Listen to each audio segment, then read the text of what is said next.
મને એક વાત આજના દિવસે મને બહુ સારી રીતે યાદ આવે છે કે આપણે જ્યારે જ્યારે જગદંબાની વાતો કરીએ એટલે આપણે બધા મંદિરોમાં જતા હોય છે. અવશ્ય મંદિરોની અંદર એ વિદ્યમાન છે જ પ્રતિમાના રૂપની અંદર એ મા ભગવતી બેઠા છે પ્રતિષ્ઠિત મૂર્તિમાં.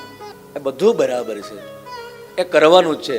આપણી તો ભારતીય પરંપરા છે, આપણી તો ભારતીય સંસ્કૃતિ છે, આપણે તો જવાનું છે, બધું કરવાનું. પણ એક વસ્તુ તમને ચોક્કસ કહીશ, એ કરતાં કરતાં એટલું ચોક્કસ યાદ રાખો કે ત્યાં કદાચ ક્યારેક એવો દિવસ થાય કે ત્યારે આપણે દરરોજ કદાચ આપણો ક્રમ હોય કે માતાજીના મંદિરે જવું, મસ્તકે ટેકાવવું, ત્યાં સ્તુતિને વંદના કરવી, એ બરાબર છે.